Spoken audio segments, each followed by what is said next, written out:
Hey everybody, welcome to another episode of Off the Hustle. This is Jared. Hey, what's up, y'all? It is Amari. And today we have an amazing guest with us. I would say probably the hardest working woman that we've had on the podcast right now because of how much she is doing. Yeah. She's tapped into so many different areas that a lot of people don't look at.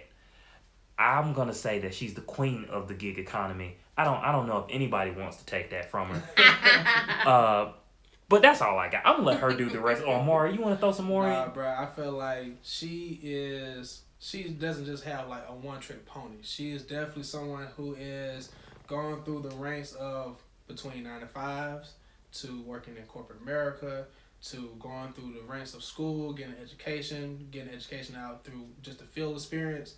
This person is like, this is where you talk about someone who has so much of a wreath of knowledge. You have to just sit down and have a conversation with them.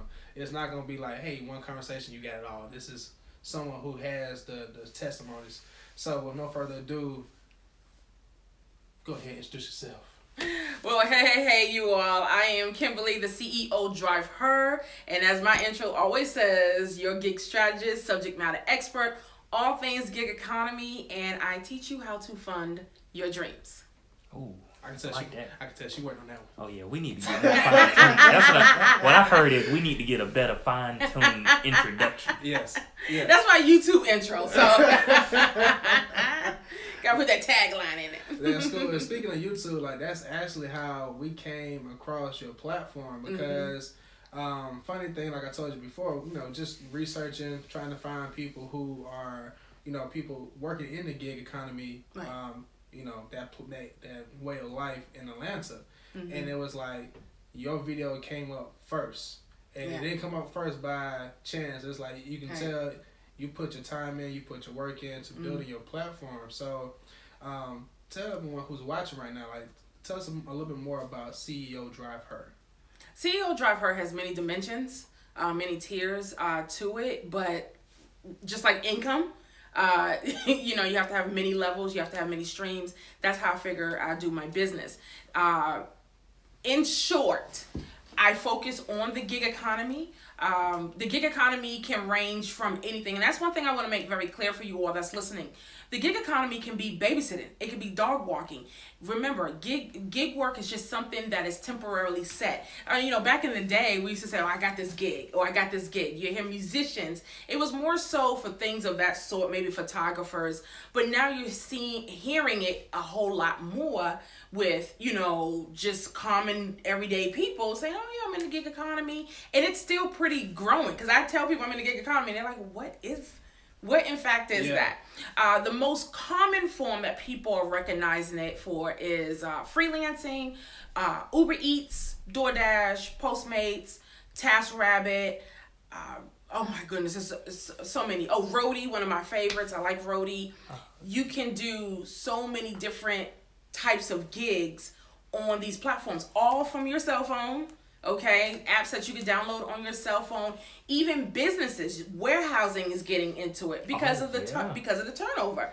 And so a lot of people, the name passes me right now, but there's one particularly where a job will get posted, 24 hours prior to or a few hours, and just like day laboring. And that's one of the problems. A lot of people will go out here and they used to pick up a lot of day laborers.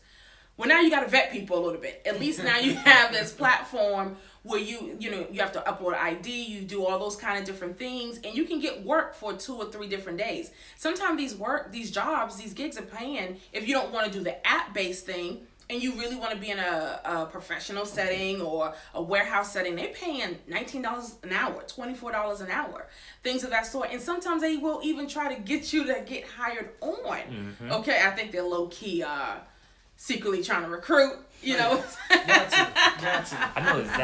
I know exactly which one you're talking about. I had it's a yellow buddy. and black. It's No, I'm thinking of the purple one. They have a purple label. They'll either send it through the app or they'll send you a text sometimes. Say, hey, check the board. We just posted this position, and some of them are. They're really, really good. Yeah. And the reason why they're paying out so much money is when you don't have to do all the additives, you don't have to have all the extras and the amenities, the benefits. You can afford to pay someone $24 an hour. You can afford to pay $19 an hour for someone you can you can see later. All right, you know, take care. It's a great incentive for people that are hustlers. You know, a lot of us in Atlanta, you know, just we side hustling all the way. I've never met so many professionals with a hustle. I don't care if you're a lawyer. I've met lawyers driving Uber. You will be surprised. Everyone is getting in on the gig economy some way, somehow. Yeah, and it's funny you say that because earlier before we started recording, I was telling you about my buddy. He's actually what is his job? He's a software engineer. Software engineer for a Fortune 500, and he's like, yeah, man, I'm out here and I'm driving DoorDash now. Yeah, and I'm like, why? He was like, man, extra $100 a week don't hurt nobody, and I'm like, hey, okay, yeah. No. Yeah, definitely a great way to. I think it's a great way to be able to like get your stick your toe into entrepreneurship or stick your toe into like figuring out how you want to build your side hustle and possibly even scale it to a full-time hustle. So let me ask you this: you didn't naturally just start into the gig economy just in your professional career because like we talked and just from our pre-conversation, you have a long but valuable track record of different jobs, different careers. Like not just jobs, but like actual full-fledged careers where you learn a lot of key lessons that help you do what you do today. Yes. So tell us like how did your career start for you? Well, I'll say this. I've always been an entrepreneur. Okay. But I was the safety net entrepreneur. You know, we always had the full-time job. And I'll be honest, I actually prized the full-time job. Okay, I like the full-time employment aspect. How I stumbled onto it, I would say I became a professional employee. I liked hard work. I had no problem with it.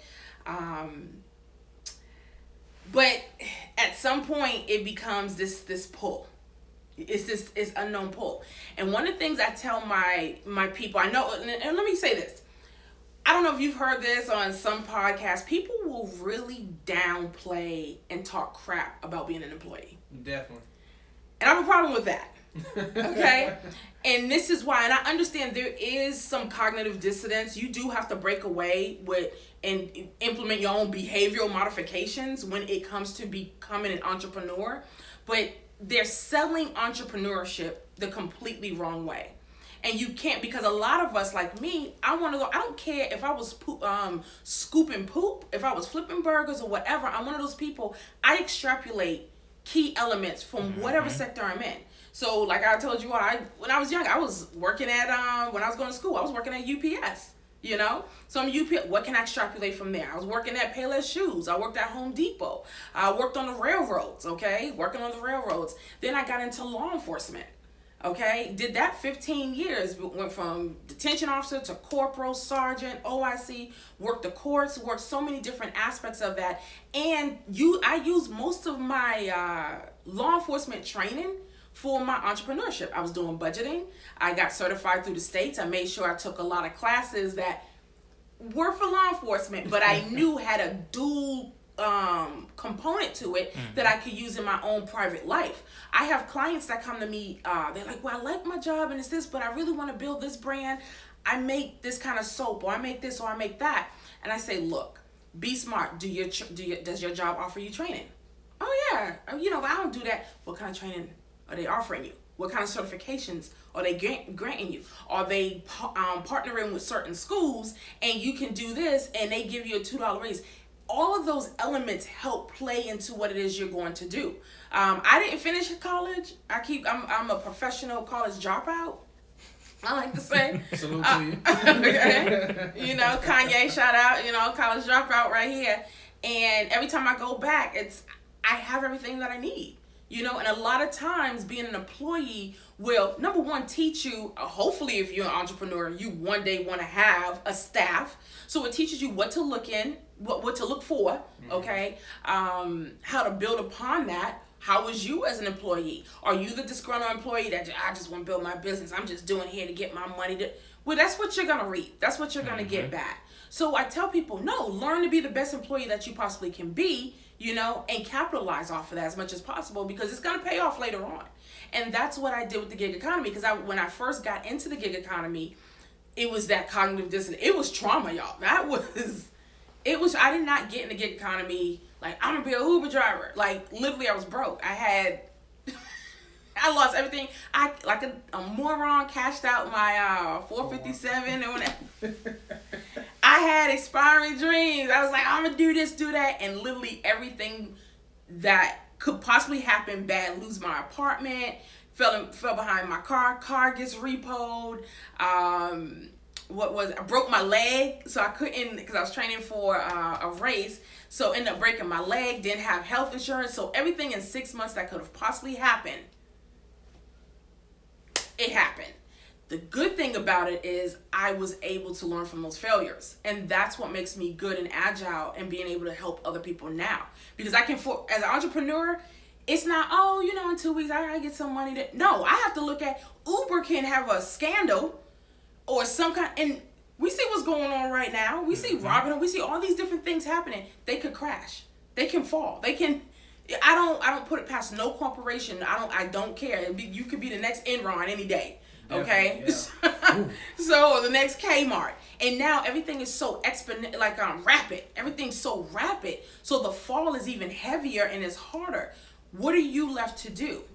So my whole thing is, you have to take that, the survival skills from the employee mindset is really good, but how do you transmute that in a balanced way so that you're not living scared, you're not living panicky, because anxiety comes. You're gonna have a lot of anxiety as an entrepreneur. I can't stay. I actually had to stop on Instagram. I unfollowed so many different entrepreneurial gurus because it was just pissing me off. I've seen people, don't use your own money, flip the credit. Why are you teaching people? Are you asking them, do they have good credit? I help people get business credit. Why are you going to help this person who clearly doesn't even know how to budget a book, their own finances? Why are you telling these people to go out, get $50,000 loans, $90,000 line of credit, and flipping that? Because guess what? A lot of my clients have went and done that because they're listening to these gurus. But then guess who they come back and want to clean it up?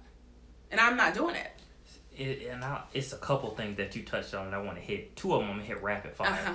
When you said that there are things that you can learn from being a 9-to-5 employee that translate very well to being an entrepreneur, that is like check, goal. Yes. Because even when I made my transition to entrepreneurship, all the lessons that I learned at every previous job have benefited me. Yes. I learned from when I worked for Psychology, automotive sales and training company, I learned how to sell better, how to communicate better, how a brand should be built. What's the foundations of a brand? How do you build a pond you can fish in? Right. With basically like, how can I build a group of people that follow me who become raving fans? That's why I learned it. Now, I could have learned that out by myself, bumping my head. Right. But to your point, like, why would I want to when I got the stability of this job where I can learn all the skills I need to go do what I want to do? And then when you talk about the gurus that down talk the 9-to-5 life, but at one point they were all 9-to-5 workers too. And I'm not saying that to say they're being contradictory. It's like when you hit a certain point, the cognitive dissonance kicks in and you forget what it was like. Right. Well, I forget what it was like when I was, struggling from check to check. Right. And it's a part in it where they think nothing happened before the struggle. Because I realize a lot of great entrepreneurs have like this, like you said, that 6-month period where everything goes wrong. Everything. Every great entrepreneur has that story. Yes. But it's like they forget of something you don't do.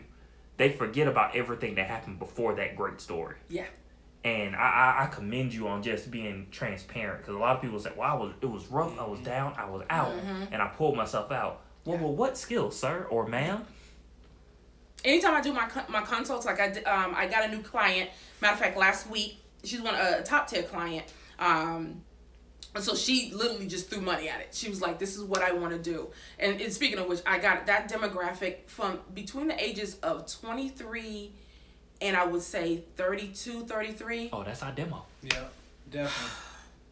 Let me tell you, if that's who you all are talking to, that is the most powerful group. the most powerful group. They just have to have certain elements. They have to have had jobs. Okay, I do suggest that they are currently working on some level. Not the ones that's, I'm just gonna flip this and go out. No, I'm not talking to y'all. Okay, I'm not. I need workers, because it's not ideal. Because you're gonna have a staff, and what if you would? Because I feel as though as an employee, you're gonna attract who you was. Mm-hmm. Yeah, definitely. Yeah, you're gonna attract that energy. So be very mindful of that. Some college, not a whole lot of college. But if you got some college, please doing some kind of consistent educational learning. I'm talking about through actual institutions, credible institutions, okay? Community colleges, whatever. If it's just a 12-week course or whatever, get certifications. The power is going to be in certifications, not in college degrees, because people want centralized or specializations. That's what's going to come into. So I have this girl. She's 27 years old. She's a pharmacist. She's a pharmacist. She's working in a pharmacy. She was working on getting her MD, but she's getting her PharmD. PharmD. So she's probably working as like a tech right now. Yes. Okay. So, but she's really good at this. She said, I started out medical. I mean, and that, you should know what you want to do. People feel so bad about, I was going for med, but I really love this. And the reason why I charge the prices I charge, and it's a lot of talking. We have to, let's talk. Yeah, you gotta ruminate. You gotta mind map, as I call it. Mm-hmm. Let's talk, because as you talk, I'm gonna be able to horn in and key in on certain elements. And I'd be like, well, okay. So when she started talking, she says, well, I'm an herbalist. I said, well, what you really want to do? She says, well, I love the pharmacy thing, and I was thinking about quitting. I said, that's gonna grant you a lot of credentials. Mm-hmm. So if you want, I said, I'm all about naturopathy. But I would rather go to a naturopathy doctor that was actually an MD at some point. Yeah. I said, that's badass. Okay? That is phenomenal. I said, so with you having those credentials, I said, right now, I need you to be taking notes. What's coming through? What are the highest in premiums? What are the highest insurance? What's the medication Lipcore, all these different things. You need to be taking notes, and these are going to allow you to start scaling. Definitely. Okay, scaling, whether that's in your community or whatever, and then we can horn in. The more we start talking, I mean, we already got her brand name, tagline, concept. I've already bellowed up, because I make the logos for them too. Got about 25 logos for her, whatever. It went from her just being this herbalist, and we trying to figure out what she's going to talk about, to now it's horned in on something. You know what it horned in on? What? Tea. And let me tell you why. So she's still in school. And this is what coaches ain't going to tell some of you all. So let me drop some gems right now. Because people are trying to get people's money. And a lot of, and if you ever paid high dollar for a consult, like $175, and I'm talking, you might be lucky to get 35 minutes or 45 minutes of someone just, blowing some smoke up your butt for about a few minutes or whatever. And then you talk like, okay, well, you can scale this and you can do that. You have to already be in motion. What about the person they want to be in business, they want to conceptualize something, but they don't know where to start? That's going to require conversation. Mm-hmm. Okay? And I can't worry about, or you can't be worried about, what if this doesn't work? And we know your brand name how many names did you have for your podcast, or, for, you worked in so many different names. I would say like for us, we were fortunate to be able to hone in on one name. Okay. But it took time of us working on our other platforms outside of our podcast to get to that point where when we sat down and had a conversation about sharing our story, connecting with other hustlers, right? That's when we was like, it clicked for us, because the story built up to where we are today. Yeah. So, but to your point, you got to sit down, you got to mind map, you got to really be able to be very aware of the story that you're building right now, and of course so you want to be, so when you go further along in your life, you can go back and tell the story as it should be told, right? Not where it's being manipulated and it's being chopped and screwed. You want your story for any hustler, for any entrepreneur, for any 9-to-5 worker.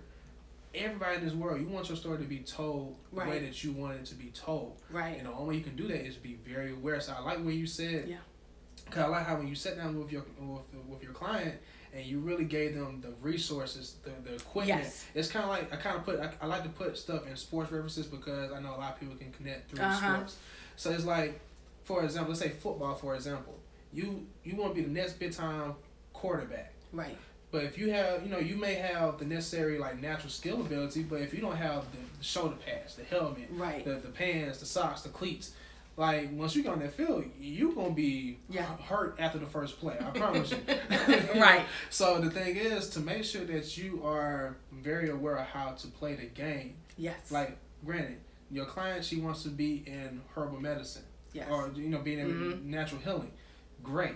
But do you know how to take what your current resources within yes. Western medicine to be able to help find those loopholes, or be able to find to know how to pivot, whatever the case may be, but know how to be fully aware of what game you are playing in, yes. so you can be able to level up the way that you want. And what you up against. Yeah, exactly. What you up against. So when someone comes to you on Wellbutrin or Lipitor or something like that, you go, oh, okay. So you have hypertension, all right. Why are you taking the Seroquel? Was that prescribed for depression, or was it just prescribed for sleep? Yeah. Knowing those different elements. I'm like, you're in the best university that you can be in with what you want to transition into, even though you're probably not going to ever really use it to a certain capacity. You're going to have the credentials.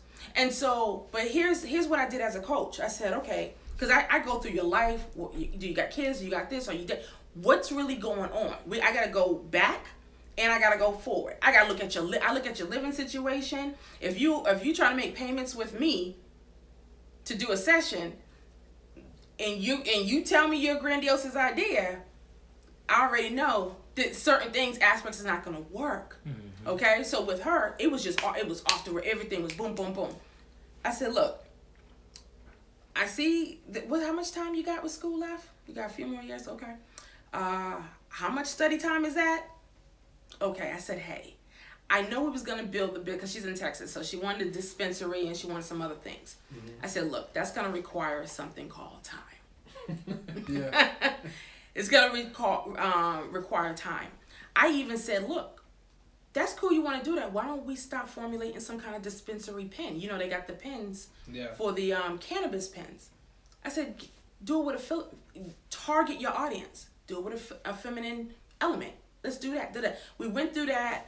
And then it was like, yeah, but that's still a little bit too more hands-on. Next thing you know, I started thinking, I said, wait a minute, because I used to be a naturopath and I got all these books.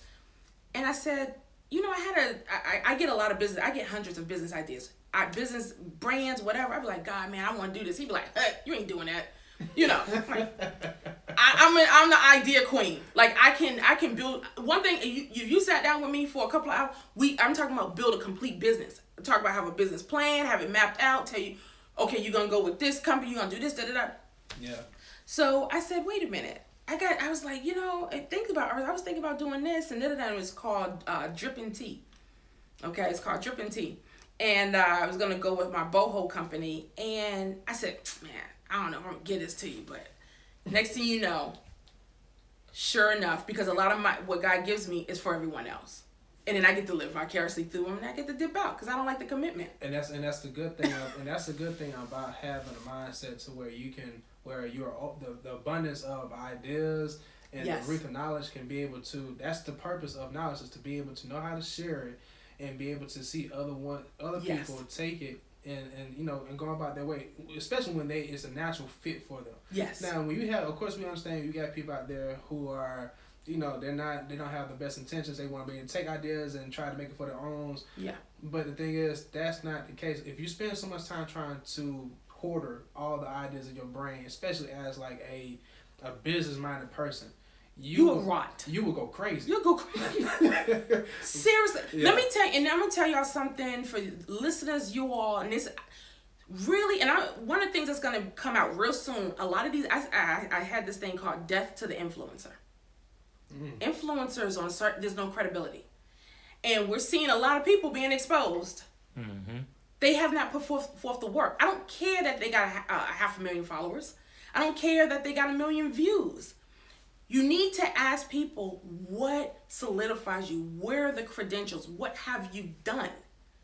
And if you haven't directly done it, whom have you? Don't just spout off people. Now, who's your mentor? Who are you getting coached by? I pay for a coach. The coach needs a coach. You look for these identifiers and see if they hoard information. I'm amazed at how many, in my clients, I've given them, I know, $1 million ideas. I just know if they work it right, I was like, they're going to surpass me. I've told clients, like, look, you're going to surpass me. Go ahead, run with this. This is yours. Ask me if I take ownership in anything. When I do their logos, they have full ownership. When I do their brand name, they have full ownership. When I do their taglines, full everything I do, I get. But that speaks to my confidence, because I'm on, and that's why you have to cultivate your ideas. Sometimes the ideas that you are getting, it's not even for you. It's for somebody else. It may be your homeboy, your homegirl. Be like, look, I was thinking about this. Hey, go ahead. Now you ain't got to do the work for them, but give away the ideas, because that's going to help curate and cultivate your own ideas. One of the things that's going on in the entrepreneurial sphere, and we see this even in the gig economy, people become very selfish. Definitely. They're very selfish with knowledge. They're very selfish with resources. You know how many people done cussed me out online because they said I talk too much? You mad? They mad at you for talking too much when people out here saying, hey, I'm going to give you 30 minutes of a conversation. Okay? I said, look, let me tell you, there's no such thing as talking too much. I said, you want to know why? One thing I learned, especially working with criminals my whole life, I understand the human condition. Okay? If you pay attention, that's why I said, being an employee mindset, study all your coworkers. That's the best. I don't care what industry you're in, study your coworkers. Find out what's going on in their life. Don't talk about them. Listen. When you understand the human condition, it is so easy to scale people. You know what I'm saying? And a lot of times with the human condition, what's the most thing that a lot of people do? Everyone does it. They're going to take shortcuts. Mm-hmm. They read a book, Robert Kiyosaki, Dave Ramsey, they read the book, I ain't got to do that. I'm not going to do the baby step one. I don't need to go ahead and save $1,000 in my financial piece. I'm going to just go ahead and start paying the bills. Then what happens? Now you back at step one. Mm-hmm. I know 93% of y'all, that's what you're going to do. That's why I have no problem giving the resources. If someone wants to steal my books, they want to steal. One thing about this information age, it's always changing. Yeah. Good luck keeping up. And that's what we were just talking about that with another person that we was talking with, another friend of ours, mm-hmm. And we was telling her that too. It was like, cause she has a number of e-courses that she's working on, and we was telling like, yeah, you don't hesitate to get this stuff out, because the thing is, the people who buy in, who get on the ground floor, mm-hmm. and build with you as a student, yes. They're going to be able to know the ins and outs of what's going on from 2021 all mm-hmm. years coming forward. Those people who are trying to get your first version of your e-content, right? Trust me, they already behind. Don't worry about them.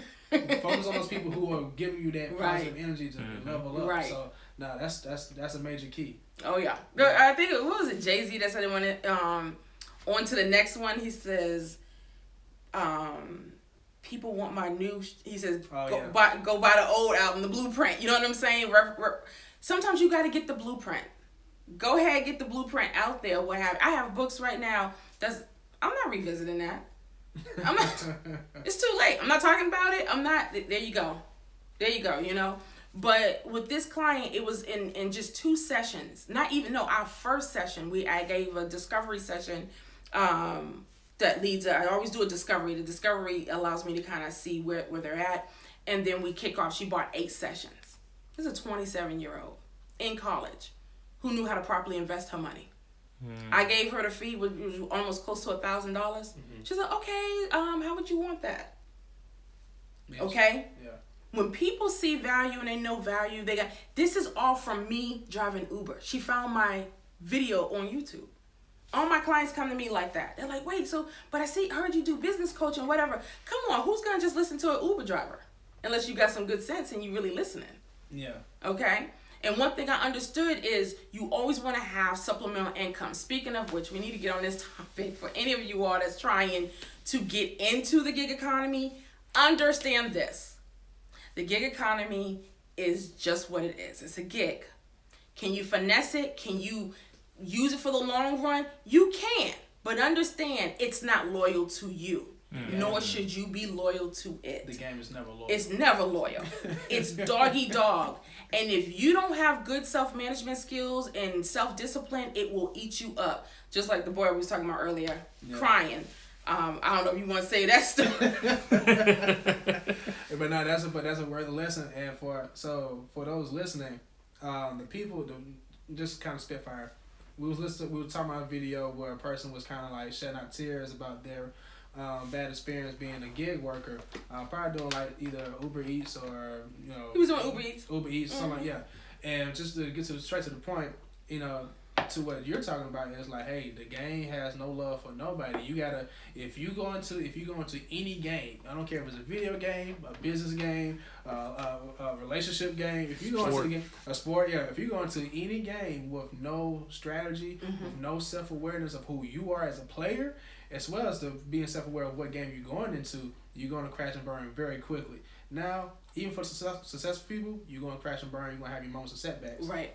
But you know how to bounce back and be able to come back even stronger because you prepared for it.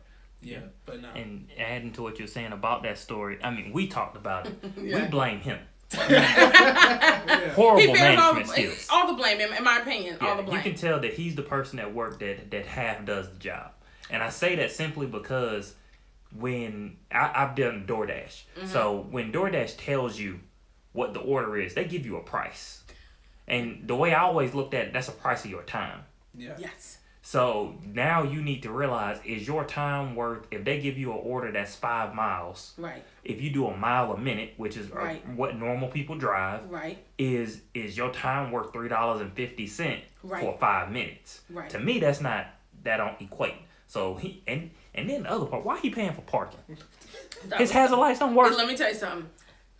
Either the food would be back at the restaurant, or on the curb, or I'd be double parked somewhere. Oh yeah. And depending upon, and I know some places are very strict about that, but and I know I called him soy boy. I'm so sorry because that was just a pansy move. Look, you all, it starts with your own self-respect, and this is why I always say we drive to fund our dreams. Your dream should be at the forefront. Your ultimate goal should be you. What is it that you want to do? I have people that are script writers and novelists, and what are you contributing? Because the only thing that's going to make you emotional like that is when someone in the relationship is robbing you. Mm-hmm. And this is a relationship, is it not? It is. Okay. A lot of people going back, I can tell he has an employee mindset. He's not hurt. You talking about being home? You're gonna be homeless again, possibly since May. I get it, but I've been homeless and slept in my car. I've had to drive around so that and sleep in my car so that the repo man didn't get it. Mm-hmm. What are you gonna do? I didn't cry to nobody. I made a way. That's what you do. You don't sit there and you get online and you get pissy with the corporation. You have a choice. You don't have to accept it. Mm-hmm. You don't have a set of values. Why would you allow yourself to be put in a position of abuse?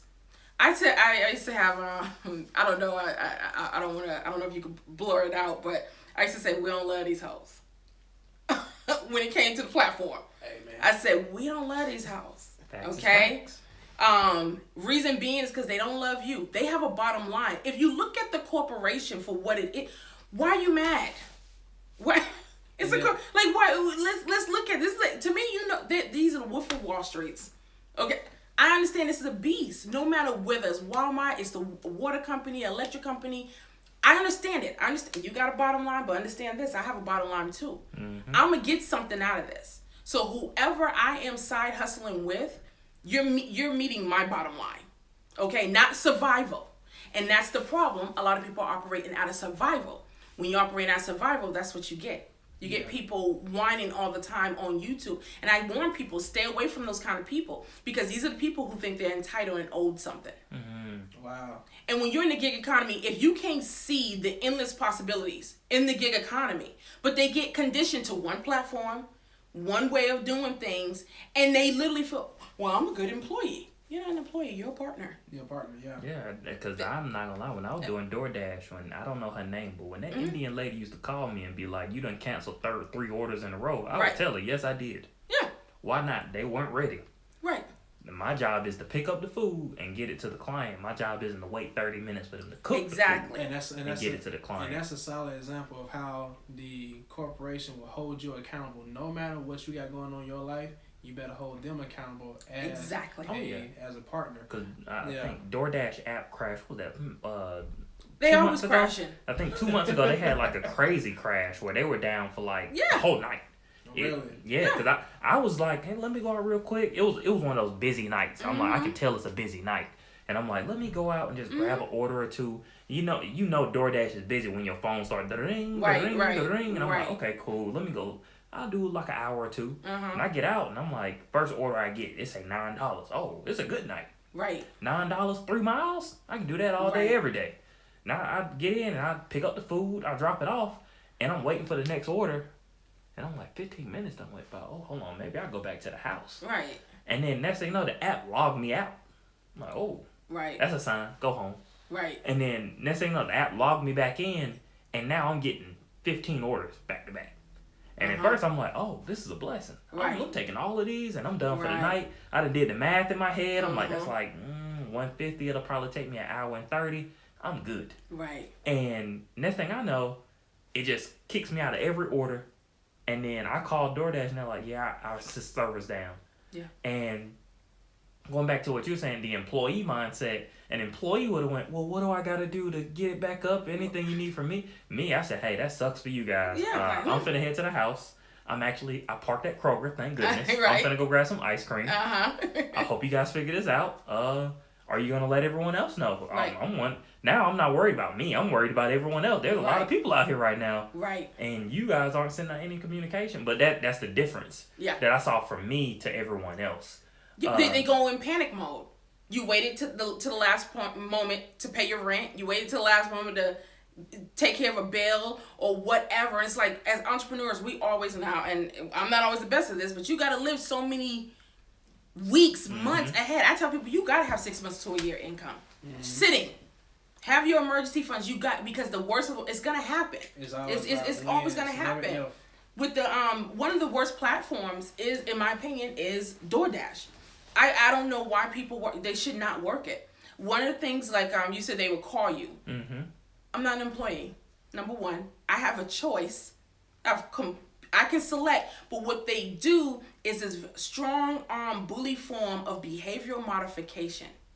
And they do things to kind of guilt-ridden you, to make you feel like you need to do this. I've had people say they would cancel an order, or and they'd be like, hey, they get those same kind of calls. Well, are you sure you want to do that? And you want to? Why are you calling me? 100% positive. Why are you calling me? I don't. And my whole thing, I used to, when I always tell, I said, look, we don't let these. So they start, one app go down, okay, on to the next. I can go home. I can follow up with a client. I can finish up. I'm always writing a book. I can write another book. I could do a YouTube channel. A YouTube video, monetize that. I'm gonna make my money. I'm gonna make my money some way, shape, or how. I can't rely on the apps. I cannot rely on the platforms. It's great. Sometimes I go out. I teach. I have a strategy. I have a lot of strategies. So I have Boken strategy. I have the newest one is the Weekend Warrior. Yeah, the Weekend Warrior. Yeah. So I've been doing really showing my people the Weekend Warrior. The Weekend Warrior. There's times we can go out in 3 days, make $1,200, $1,500. At low, $800-$900. But yet and still, again, when people, they don't understand. Yes, there's times I can make $3,000 in a week or two. I got clients doing it. Yeah, matter of fact, like you actually on one of your YouTube segments was you documented how you went about making like a certain amount of money in 7 weeks, and it's like when you 10,000. Yeah, 10,000. Yeah, definitely. When you watch that video, you see somebody like just be very mindful of their time currency. And someone being very aware and mindful of their time currency and just going out and like take away the excuses. Like it's kind of like really like put your emotions, put your doubts or whatever to the side and just make it happen. Yes. And it's like within 7 weeks, you pretty much made this amount of 7 weeks that some people have a hard time making in like 6 months, maybe to a year. A quarter? Yeah, a quarter. Yeah, like seriously. Yeah. And like, cause I can tell you right now, I know people who are, have great titles, great career. They ain't making that. They not making that, and not 7 weeks. For people who are listening, 7 weeks is pretty much like a month and not a month and a half, like maybe a month and Right. 1/4 of a month. Right. So to put that into perspective, it's like, okay, for someone to be watching that video who has either an employee mindset or who wants to shift their mindset to more of a business athlete, but they're having a hard time doing it. It's like you have to realize, like, okay, I'm doing something wrong with my time. I'm doing something wrong with my strategy on how I'm going about my career path. Yes. Because no matter what, cause I think people put, I think even myself, I'm guilty of this. We put a box of non-existent energy around our crafts, around our talents, especially our mindset. Right. He gets on me a lot, especially when it comes to like social media and monetizing what I can do in social media. It's like, bruh, I don't. And at first, it was like in the like going into 2021, I was definitely in the mind frame like, bruh, that's not me, dog. I ain't that social media person. Right. Blah, blah, giving all the BS excuses. And he would be on my a-hole to you know what I'm saying, to really shift the mindset of how you look at social media. Yeah. And like For me, what made me push it for him is a lot of people with social media, and this is the last thing I'm saying on this one, but a lot of things on social media, people look at just how many followers you got. Yeah. And I'm like, Do not get caught up in the followers. that's not a full representation. Because I know what Amari, he would say, man, people don't want to hear me talk about this. And I'm like, bruh, trust me, somebody want to hear it. And I think it was 2 weeks ago, last week we changed our content strategy. Right. So I was like, hey, we finna just hit reels. We finna do video. And we're going to drop 2 or 3 a day. And that's it for like a week and see what it do. And at first, Amari, he was against me at first. He was like, bruh, we're going to put out the same kind of content every day. I'm like, trust me, it's going to work. People want it. People are going to hear what we have to say. Right. Not because of how many followers we have, but because what we're saying is authentic and genuine. Right. Yeah, we speak from what we know, not from what we think. Exactly. And when we start putting it out, that first day, like the first video got like 100. Next video got 2. Next video got 3. Right. Then we stayed at 3 for like 2 days. Then one day, I hit him up because I was like, okay, cool. We were literally right here, and we were like, we're not gonna put one out today. We're gonna take a break. That's what I told him. We're gonna take a break. I go to work. I go to a meeting, and I'm sitting in the meeting, and I'm okay, cool, whatever. And I realized, well, we ain't doing nothing. Now, let me just hop on my phone, edit a video real quick, and just put it out on IG. Right. Edit it, put it out, set my phone down, and my phone just started blowing up. And I'm like, let me put that under the desk. Right. Cause this is the district meeting. Put it under the desk, put it in my pocket. I don't want to be that guy. Right. And my Apple Watch started ringing. I'm like, whoa, what's going on? Right. Next thing you know, I get a notification from IG I'd never seen before, and it says your video has gotten 5Ks and 5,500 views in less than 30 minutes. Yeah. And I'm like, oh, that's new. Yeah. And I'm like, well, probably a fluke. 500, we hit 500 before. 30 minutes later, I think like 1,000. 1,000. I'm like, whoa, hold on. That's a new one. I've never seen that notification before. And then it hit 2,000. I screenshot and sent it to Amari. Hey, bro, you got to put out a course. We got to put out a course now. Right. And ride the wave, as I always say. And then there was a thought in the back of my head was like, oh, it's a fluke. Because I, as an entrepreneur, the first time something succeeds, there's a thought in the back of your head that wasn't me. That was just, God just smiled at me one time and was like, all right, you're on the right path. That was him saying I'm on the right path. Right. And I think it was yesterday. Yesterday, same thing happened. I said, you know what? We ain't putting one out today. Right. I'm sitting at work. They say, hey, you got to go through this the compliance training. You know what? I'm sitting here for 3 hours anyway. Right. No, it was 5 hours. I got to sit here for 5 hours and stare at the computer. Let me just edit a video real quick. Right. Edit it, threw it out, and I'm thinking nothing of it. 30 minutes will go by. Same notification. You got 500 views in less than 30 minutes. And I'm like, okay, it's not a fluke. It's not a fluke. You're tracking. Yeah, so the thing is, like, when it comes to is just pretty much, like, getting yourself out of that mindset that's trapping you. Because the worst thing that you can do is continue to feed into something that's not reciprocating the energy that you desire. And with the mindset that I have on myself, the mindset that a lot of us have on ourselves, like, even, and the thing is, people think once you make your first million, once you make your first, big pay, like the game gets easier. It's like, nah, it gets even challenging because more money, more problems. More money, more problems, and then on top of that, you gotta like get it once. The rule of the game is now Can you do it again? Right. And it's like, oh, okay. This Right. is where you come. This is where you come across them sharks. That's where you come across those people who out here who really like know how to hustle and bustle. Yeah. Who is the CEO? Not CEO. This COO. Warren Buffett COO. Oh, so yeah. his right hand man. Oh, yeah. He did is a famous interview they have of him where he was like, a lot of people are trying to get 1 million. He said they don't realize 1 million's easy. 100,000 is hard. And a lot of times, especially with entrepreneurs, I notice that we set that's the benchmark. Right. When I get 100,000, it's gonna be a game changer. And I know I'm on it. And you start to realize it's an arbitrary number. And most people pick 100,000 simply because it's a number you've never seen in your pocket before.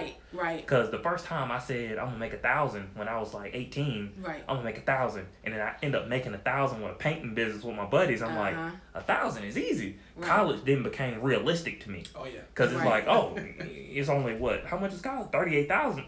I can make 38,000. I just gotta do this 38 more times. Right. But then 100,000 becomes like the, ooh. I ain't never seen that in my account. Right. I only hear about that on TV. Right. Even when you hear people say they make 100,000, they make 100,000 in a year. Right. So it's like you make and then you gotta take out taxes. So I'm like, so you ain't really make 100,000. You ain't really making 6 figures. But it's that to what he was saying. That point of making 1 million is easy. That 100,000 is hard because if you can learn to replicate 100,000 over and over, you only need 10 of those to make 1 million. That's it. Yeah, and that speaks to the mindset. Like even for someone to be on that top, on one of the highest levels of business, rich. You can still go back. It's like those bases, those fundamentals, that foundation plays a major part to how you stay on top. And I kind of want to transition, not off too far off left, but this kind of goes back into you mentioned a few minutes ago, riding the wave. And I know this kind of refers to you know, how you coach people and how you demand people to stay authentic in business. Yes. What does riding the wave mean? Riding the wave is being able to discern what's coming, what's here, and knowing how to scale yourself on that. Oh, yeah. So if it's a low point, you need to be prepared for that. I'm always looking, when's the low point coming? I was the person in COVID season, when COVID first went out, I said, this is the time y'all gonna make the most money. You're going to make the most money. If you know what to do, you're going to make the most money. My business expanded exponentially. And this wasn't doing rideshare and Uber Eats. Because, again, human condition. What was the human condition? You had a lot of people that was going to sit at home, collect unemployment. You had a lot of people that was going to get the stimulus checks. You had a lot of people that was going to, they feel as though the government owed them something anyway, so I'm going to go ahead and I'm going to take advantage of this. Because I'm not going to lie, when COVID hit, that's when I did DoorDash. I did it during COVID because I'm like, well, there's people out here that want food. Right. And they not willing to go get it. In the back of my head, the funny part is how you say that's when your business exploded. Right. In my head, I went, I should have did this last year and I should have made a course. I'd be killing right now. Yeah, definitely. Yeah. So I'm not good with courses and I'm a teacher. I know how to teach. I need to do a course because I know my courses will go just out the door. I love doing the ebooks, but the courses, and I don't like webinars. And I can talk, but I don't, it's too structured. That human element is not there. Yeah. And so, but yeah, I was like, you're going to make, I said, you'll make more money than what you're making unemployment. And I said, on top of that, one thing I know about Uncle Sam, he may not get you this year, may not be in next year. Oh, yeah. And it could be 10 years. And they're like, hey, remember when COVID hit? Yeah, we went ahead and we took that. And I have a theory. That's funny. Like, not to get too brought into my business theories or whatever, but I truly have a theory that what's happening right now, what started back in everything from 2019, because when plays happen, the stage has to be set. The stage was set. I feel like in 2018, 2019, the stage was set. People really go back and go into like the numbers, go back into the news articles and stuff, go back to what like you had mentioned, go back to NBC, your shows and stuff. Really look back in those couple years, those 2-3 year periods before 2020. The stage was being set. Yes. The play's being played right now. Now, what's going to happen is a lot of things. This is one of the reasons why they're giving out stimulus checks, why they're giving out, unemployment and giving out that extra cherry on top of your unemployment. Is because once they go ahead and pull the safety net from under everyone, either next year or the year after, it's gonna be dog eat dog. If you don't, because right now, because to that point is, we're giving you the resources because a lot of you guys don't have jobs. So for you guys who are getting unemployment, getting all the assistance, we're giving you the time and at least a little bit of money to be able to find a way and pivot. If you don't pivot now, guess what? Sorry, it's you, but it's not gonna be me. And that's what's gonna happen in the next probably 2020. People think 2020 was a bad year. 2025.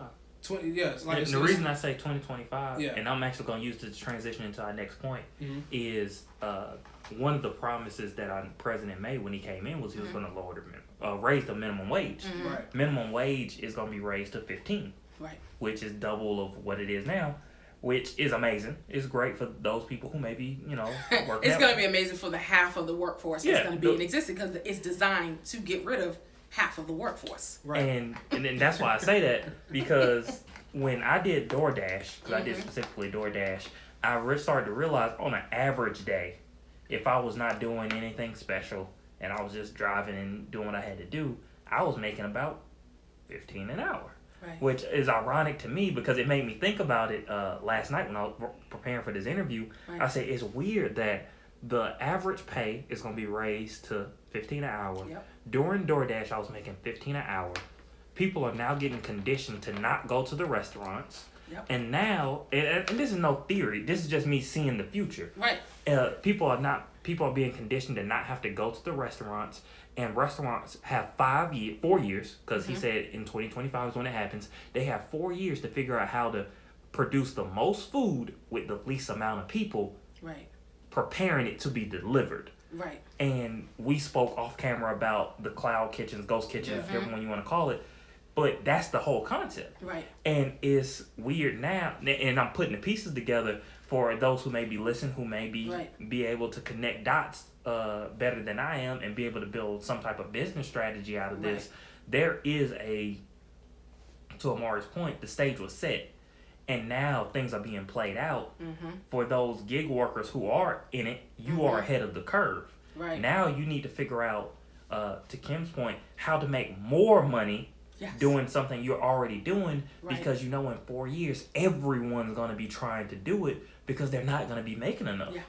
So that being said, what are you coaching your students to be the minimum that they should be making? Just let's do this. I'll simplify. 5 tips. If someone was to start doing DoorDash, Uber Eats, I'm going to stick with those. DoorDash, Uber Eats, the food ones. Okay. What would be the 5 keys you would tell a new person? Hey, you're starting today. Yeah. Make sure this. Don't do this. Your 5. My 5, in the beginning, if you've never done it, believe it or not, take everything smoking. And let me tell you why. We have to remember that these platforms are built or operated by artificial intelligence. It's an AI system. The AI system is learning you, okay? It's mapping you. It is profiling you in the beginning. One of the things that these apps do, like any good drug dealer, is they're going to get you hooked, okay? So they're going to throw you the cookies. They're going to give you the best offers. They're going to make you, you got boom, boom. Everyone that starts off doing this, I don't hear no complaints. Yeah. You hear, man, this is good. I've had clients say, I'm about to quit my job. I said, hold on, killer. Hold on, killer. Because they foaming at the mouth. They want to. I'm like, where you work at the post office? No. Okay, hold on. Post office. Ooh. That benefits. I'm like, okay, but people they hate their job, or they mad, or they want to get back, and then they watch a YouTube video. I don't want to be an entrepreneur. I'm going to sell mugs. Okay, you've been watching that commercial that plays before all the videos? All right, I'm going to do t-shirts. Do you have a brand? Like, come on, So, I would say... We're going to call today's episode, Hold On, Killer. Hold On, Killer. That's right. And I'd say take everything smoking, because they're gonna try to get you hooked. They're gonna do this for the first couple of months. You're gonna be happy. You're gonna make a lot of money. The problem is, once they've profiled you, because remember, the app is always running in the background. Definitely. It knows where you live. It's looking at your patterns. I teach my people all the time, switch up your patterns. Sometimes I don't get on the app. I said you gotta learn how to treat the app like a two. Y'all know I like the word hoe a lot, but you gotta treat it like a $2 whore.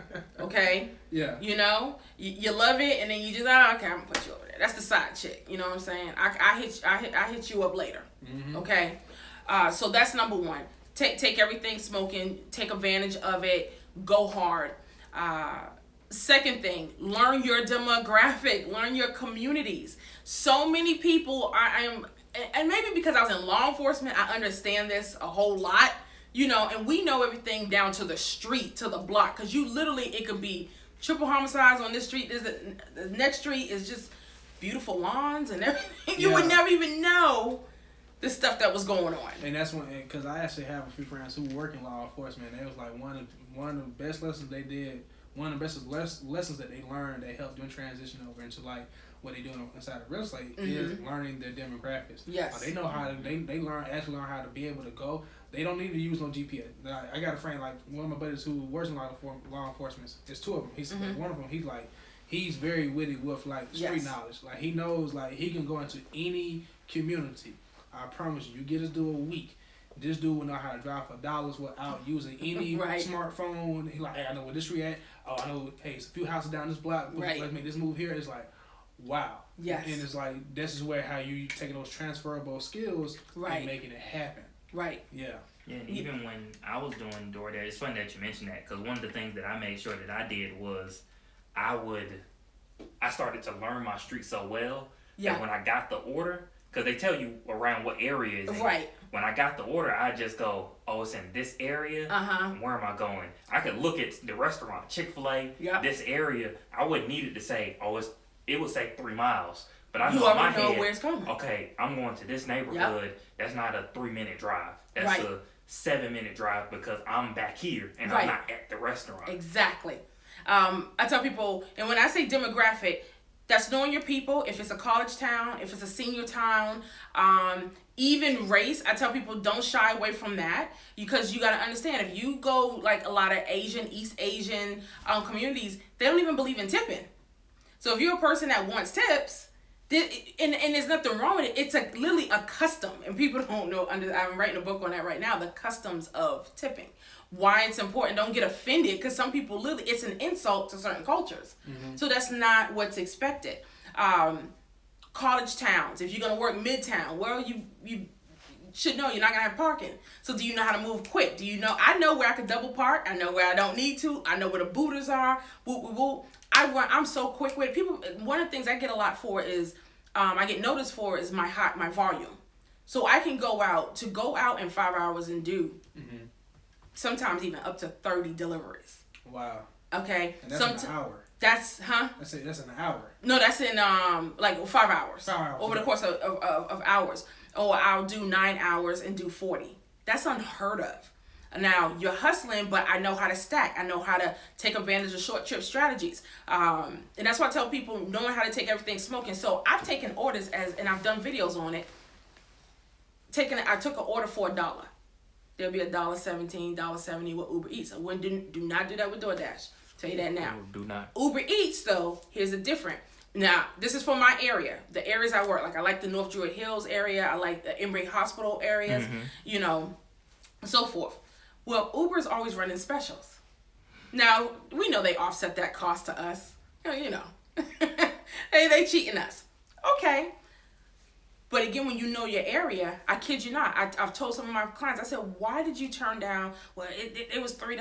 I said, it was $3 to go a half a mile. And then and also know, when I say learn your demographic, learn the restaurant. My Thai restaurants are some of my favorite ones, because for some reason the food's always ready. Oh, Chinese restaurants. Asian restaurants always around here. Chinese restaurants. It's gonna be like that. So if you know the demographic, I'm looking. Okay, this is a half a mile trip. It said that it's $3. I don't know what the heck Uber does, but they know how to squeeze a tip out of people. Okay, and fix volume. I am really, really, really big on volume. Look, y'all, you can't go. I don't care if you do one day. If you say, look, I only got 1 day a week to do the platform. Horn down on one platform, like a Uber. I'm a big fan of Uber. Uber Eats. if you're going to do 9-10 hours, that's all you got, and you want to have one off day during the week because you have a full-time job or whatever, you take everything smoking, you get the volume, execute 30 to 40. I have a rule. I call it the power of 10.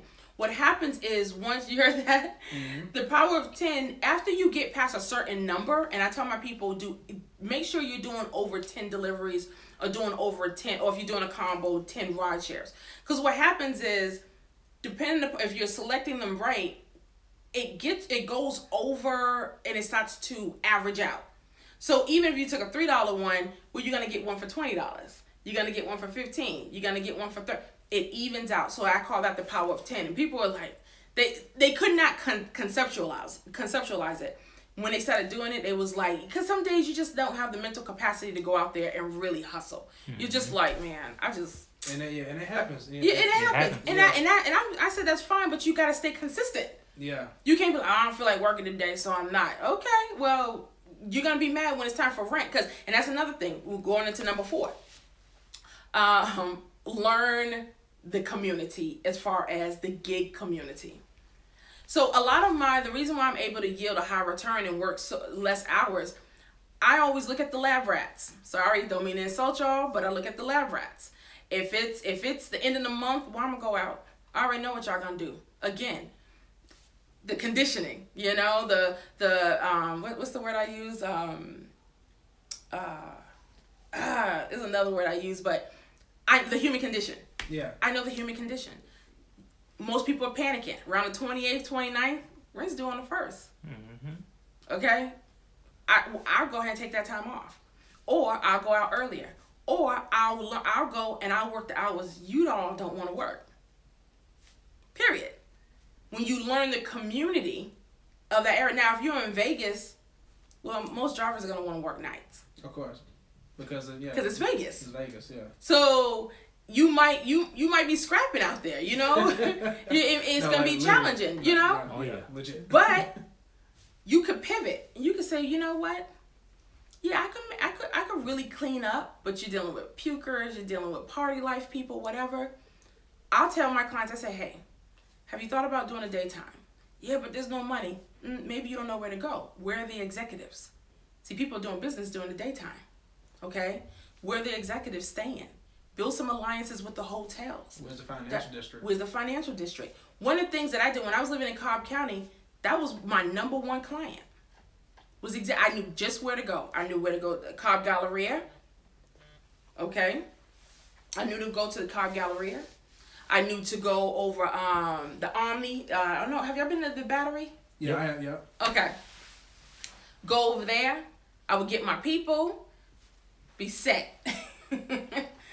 Got a lot going on over there, huh? But I knew how they move. How they would use Uber. And that's another. I had a comfort vehicle at the time, so I had my GMC Terrain, leather seats. They want to feel. I'm not trying to pick up corporate people in my Ford Fiesta. Of course not. They're gonna be uncomfortable. I'm not gonna insult you like that. Like, look, I know I could do airport runs like that. That's not even what I'm trying to do. Most likely you're gonna have bigger luggage, and people they want to clean up, and then you mad while they huffing and puffing and they squished up in your vehicle. You're not accommodating them. Yeah, you're not bringing value. You're not bringing value to their experience. So number one, they're gonna probably rate you low, and they're not gonna want to tip you. Okay, unless it's storming and they can't get no one else, then they're gonna have an appreciation. So understanding that, know your demographic, know what the herd is doing, what other drivers are doing. Are you in a community? Like that was the big thing in Atlanta. A lot of people like doing the airport runs.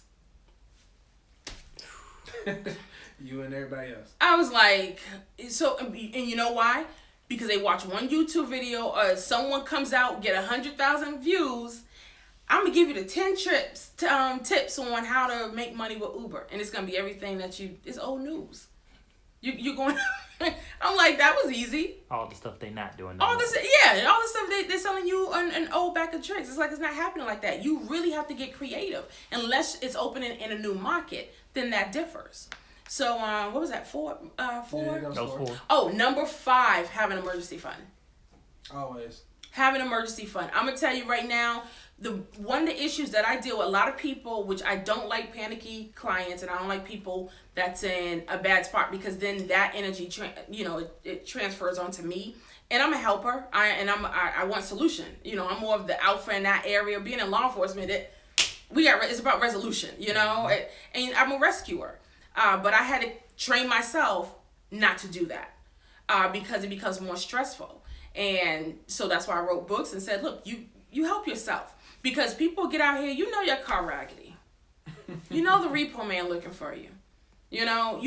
These things. Why are you putting yourself in this position? If you got a raggedy vehicle, they're gonna report you. They're gonna say all kinds of different things about your car. If you don't keep it clean, keep it vacuum out, well maintenance or whatever. Do deliveries. You can actually make more money doing deliveries. In my opinion, you make way more money doing deliveries than rideshare, because if you know how to keep that tight proximity, that's number one. Okay, you keep that tight proximity. That's gonna really help you out. And I've taught my people learn how to work a loop.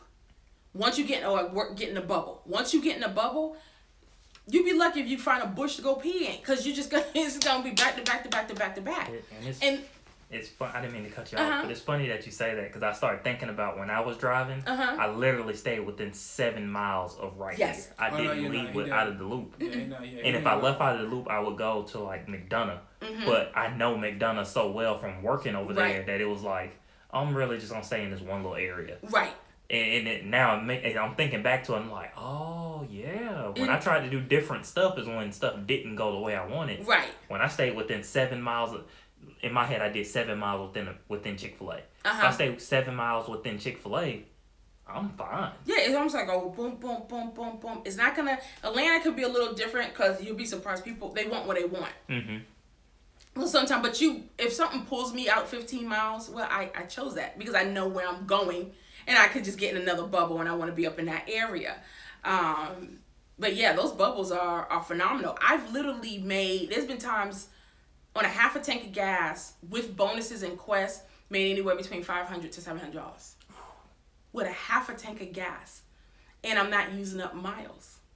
Again, every mile you look at it, especially with rideshare, you look at it with $1, because you're like, golly, my car now, and what I did, and that's another thing, when we didn't get on it. The reason why I'm so big about people, if you're going to be in the gig economy, you want to fund your own business and not be like these gurus wanting to sell you, schemes on how to flip credit cards and you get in more debt. Number one, it balances you out, but what was I going to make with that point? Hold on, because my head is all over the place. Funding your own dream, what happens is you get, I don't know. Y'all, I don't talk so much. I totally just lost it. But anywho, I think I was talking about the gurus, But what was I saying before that? It was the car. You're talking about the car. That's why. Yeah, I was like. So that's why I was going with the business. Why I say formulate an LLC, because Kimberly Newsinger Bradley don't work for Uber. CEO Drive Her Ltd and Co. is in partnership. My company hires Kimberly. Okay? My vehicle. I went and got I got a really good vehicle that I know I could beat into the ground. If you driving around Atlanta, people be wanting luxury cars. They be wanting, you want to stunt. Yeah. You want to stunt. And I shouldn't, that got to be a bonus. Number 6, don't stop with the stunting. Stop with the finesse. And we know Atlanta is known for that. And the funny thing is, Atlanta's one of those places you could be driving like the Chargers, all souped up, and you be like, yeah, I got the 5-bedroom house. You be like, where you live? Douglasville? Okay, you got it for, I don't know, 100,000. Like that. Like no, yeah. Like come on, yo. So don't be so willing to impress. Do what's gonna work for you. I can bust up them tires. The brakes can go out. I got me a man that put on the brakes behind one of the. Auto zones or whatever. He's called Larry the Mechanic. Hey, that's good. Shoot him somebody. You know what I'm saying? You got to learn how to barter, do all these different things. That vehicle that I drive for the company is my company car. It's registered in my company's name. What is that? Now you got tax incentives. You can write it off. All these different things. Because, if you're really running your business correct, you don't have no income tax. Right? That's another conversation. Yeah. Another conversation. But it's funny how when you speak of those type of things, like all the business minds get in the room, they just start getting quiet, yeah, what's she talking about? Yeah. I pay my taxes, right? But you know that's very important for you to be able to know. Just don't finesse and reinvest in your business constantly. Don't be so quick to wanting to just get that. Look, you was talking about that $100,000. I just got to get this whatever. Yo, if you know how, if you get $25,000, could you use that? Because $25,000, in my opinion, $25,000 is no different than $100,000. It's about how you flip it. It's how you use it. Yeah, how you use it. How you use the money. Same thing with the gig biz. You know, that's why I said we drive to fund our dreams. How are you reinvesting that money? Because that's what's gonna keep you going. Come on, what's motivating about you getting up every day delivering food, or picking up drunks, or picking up people getting in your car and they got all kinds of spirits on them half the time. You don't know if you're picking up a serial killer. You know, I'm used to it at this point. When you said that, I was like, we here. You never know. We here. When you said spirits on, I was like, Yeah, I told you by the time I went to the first ghost kitchen I went to, and it was somebody's house, and I was like, I don't know if this is really food, but it got to be delivered. I got to put that as bonus number 7. Always go by your gut instinct. You got to go by your instinct. I've literally pulled up to a street, okay, and this is for Rashi. I've pulled up to a street, and if there was ever a barrier that God put up or an angel put up, I can feel it. You go by your instinct. I had these, they was like, no, I'm down here. I looked. It was a one-way street. I was like, oh, hell no. I was out on a one-way street, and I backed up, okay? Go by and don't worry about how people are looking. There's been times I've been driving, and I start getting sicker and sicker and sicker. Same thing even with deliveries. I tell my people, don't be so quick. They cherry pick themselves to death. Mm-hmm. And we do that, and we would go across the board with that. But with the gig economy, people love to cherry pick. They love to cherry pick, and they pigeonhole themselves. And they will go for these high ticket, high dollar amounts. I was like, you never consider that can be a trap? That could be a setup. There's some of the ones I've had, some of the most high paying ones or the highest surge. I learned how to deny yourself. Learn how to if you can deny yourself, you're going to be on a really good path, because now you're calibrating you. Because if you as an entrepreneur run and chase after a dollar, I always say on my channel, we don't chase the money chase us. Mm-hmm. Period. Don't, because that's a really slippery slope to go down. When you start chasing that dollar, when you start, I'm out here, now you're having accidents, now you're busting tires, now you're doing this. That's just another glorified version of, what's that word? Of desperation. No, it is. It goes back to the emotional, the lack of emotional intelligence. Yes. Yep. So, been there, done that.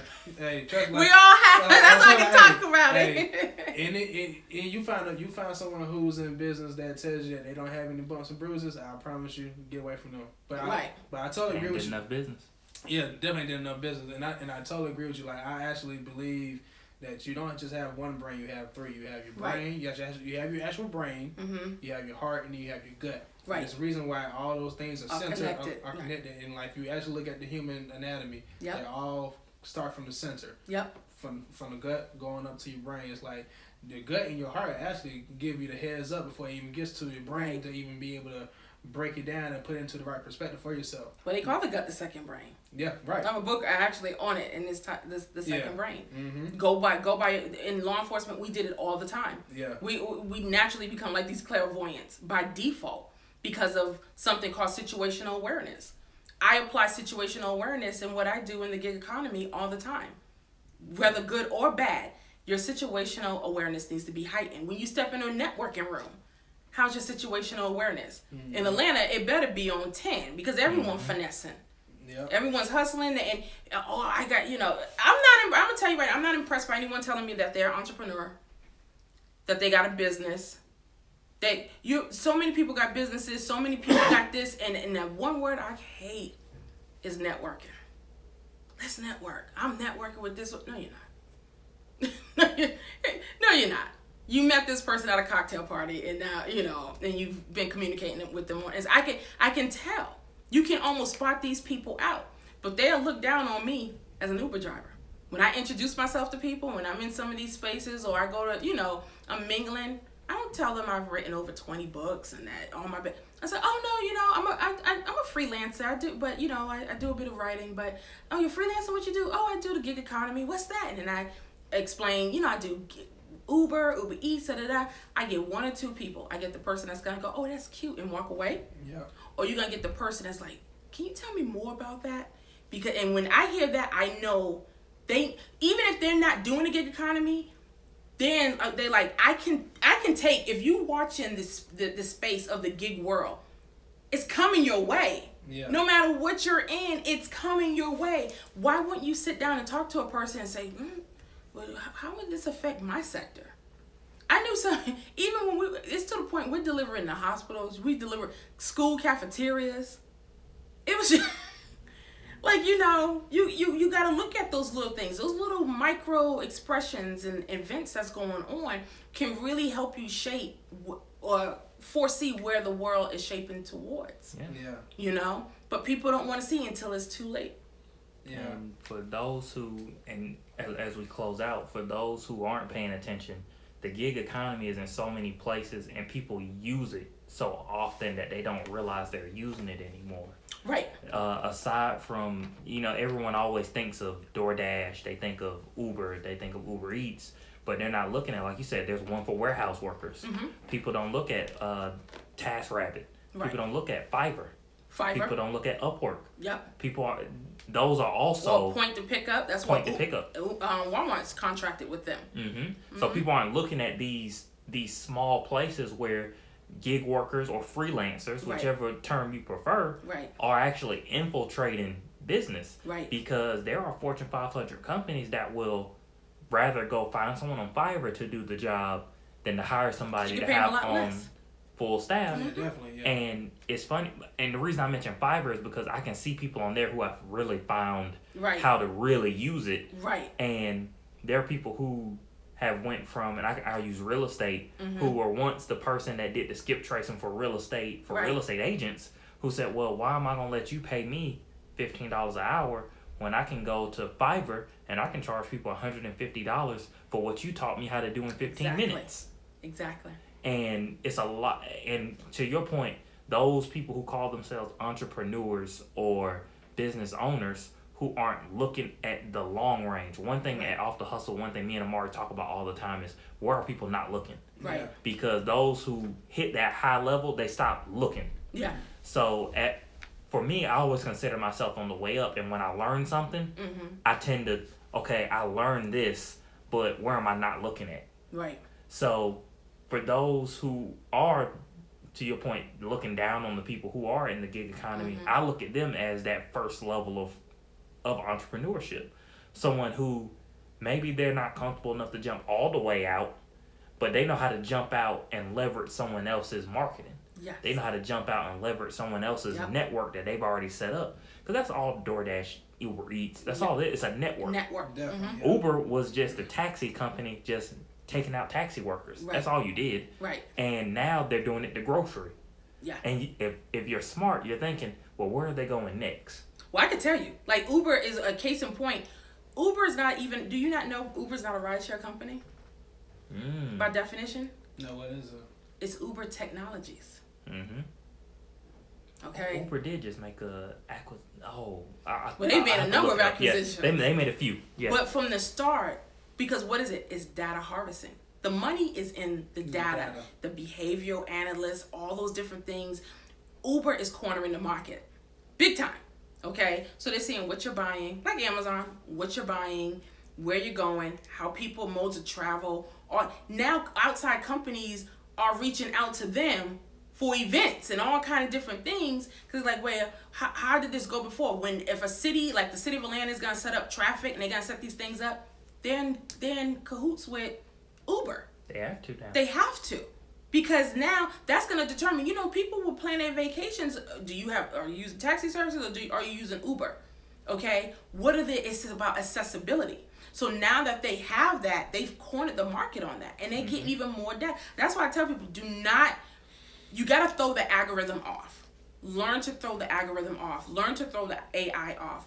Because once it learns you, it will pigeonhole you. It will try to. But like I tell my clients and I tell people that's listening, I said, y'all looking at us like we're the customer, but you're actually the consumer too. If you're using the service, you're the consumer as well as a driver. You have to understand this is data harvesting. They're getting all this data off of all of us. Yeah, now they're getting into credit cards, they're getting into everything, and then they sell the information. Should they even get into social security numbers? Some of them. They get everything. They got everything. And they're hoarding the information, and they just use it and transmute it somewhere else. Uber is, and they'll tell you we're not a rideshare company. I want to say Dara Karasaki or Karasaki. Yeah, Karasaki. Yeah. It's not a rideshare company. Yeah, just like and this is off topic a little bit, but 23andMe. I don't know if you guys have been following what 23andMe is doing. Yeah.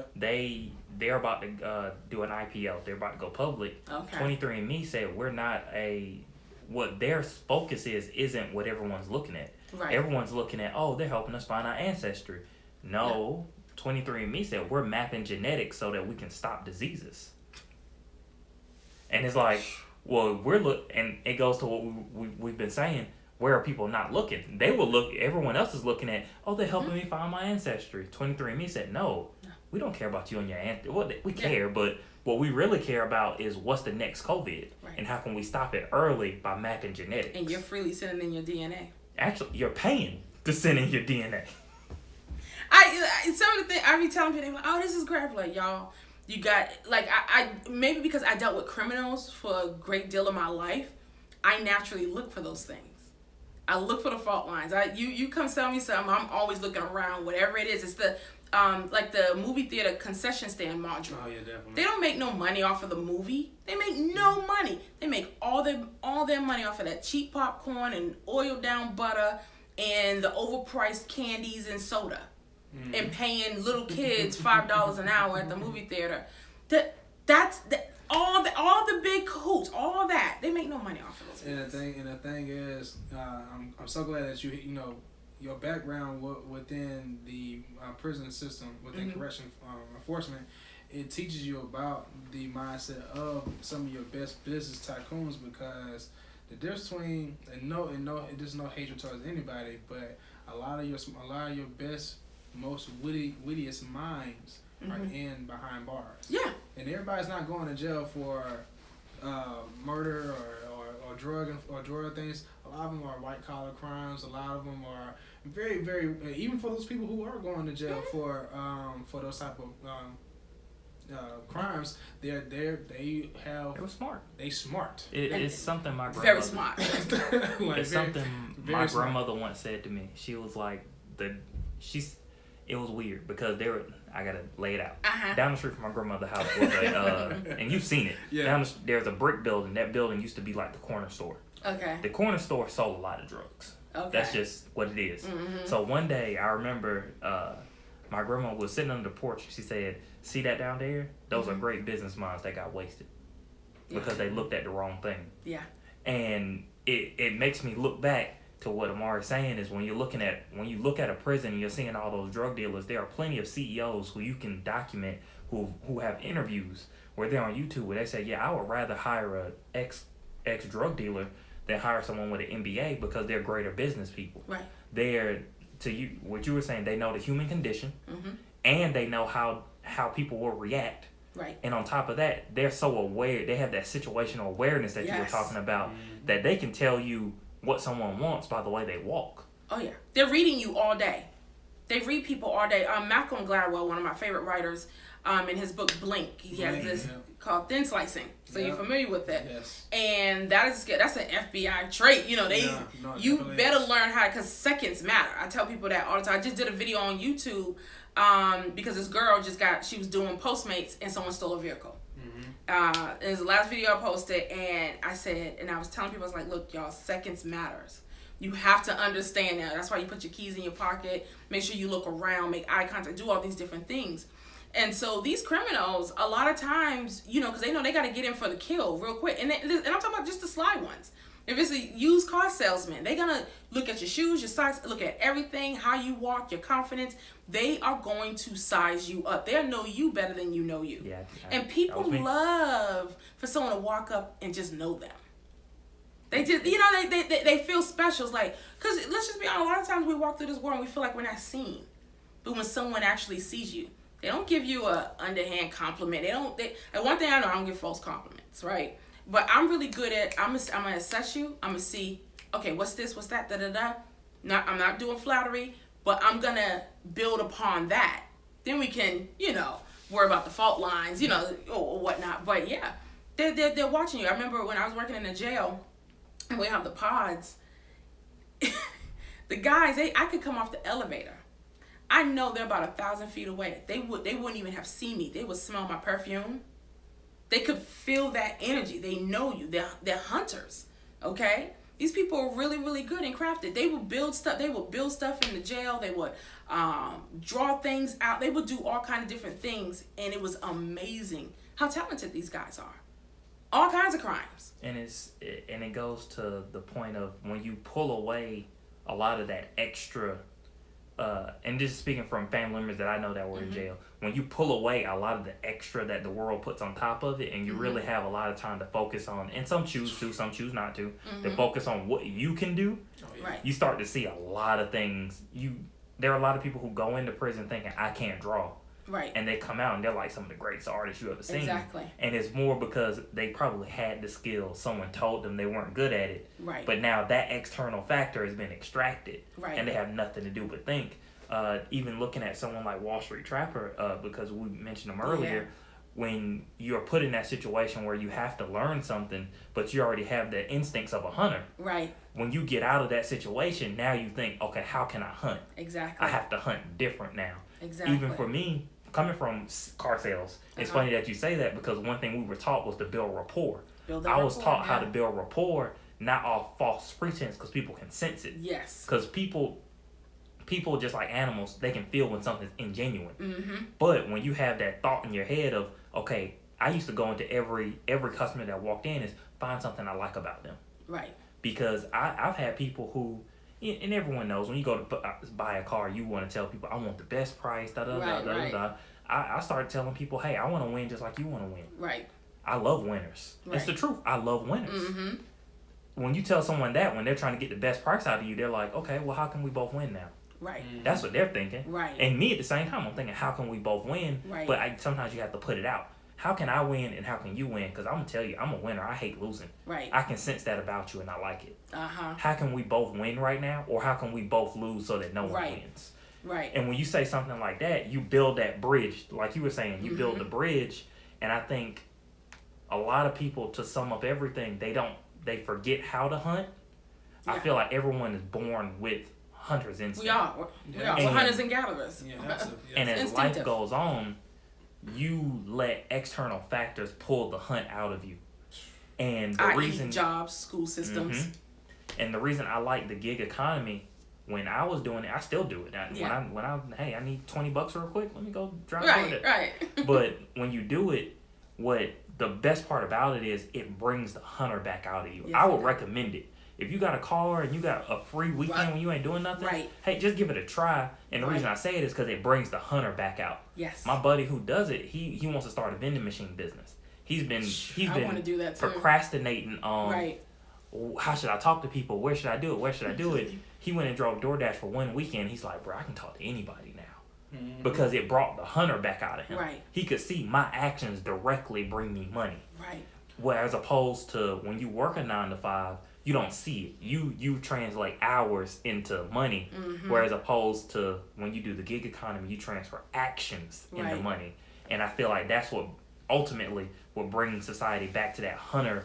And a lot of people hear hunter and they think the bad thing. Right. We talked about it on the podcast. There are two types of hunters. Right. There are the people who hunt outright. Right. And there are people who fish. Right. Fisherman versus the person who's going to use a spear. Right. Yeah. And depending on what type of hunter you are determines what you should be doing in life. Right. People who, and I'm trying to sum up everything, people who work those 9 to 5s, maybe you're a better fisherman.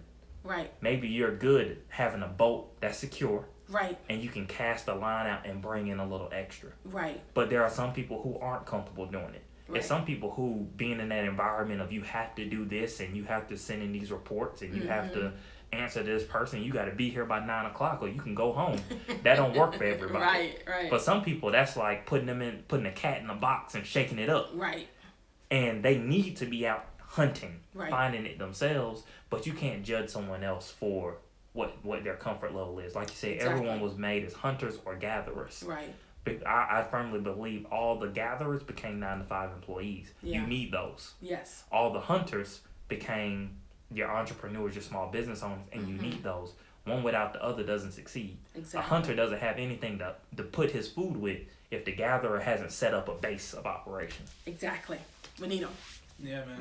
We need to appreciate all aspects of employment, of work, and celebrate it. And to wrap everything up, Kim, where can everyone find you? I got like 2 people I'm going to recommend for your courses and your books. Actually, I was texting them while we were talking. Where can everyone find you? Where can they learn more? Okay. And Well, I've niched it down. I keep it very simple. Every CEO Drive Her, you Google that, everything's gonna come up. But my website is ceodriveher.shop. CEO Drive Her, that's HER .shop. You can go on there. Same thing on YouTube. CEO Drive Her is my channel. I'm the only one. And then on Instagram, at the @ of course, CEO Drive Her. You can find me there. Reach out. I respond pretty quickly. Try to. I try to. I'm kind of like you with the social media.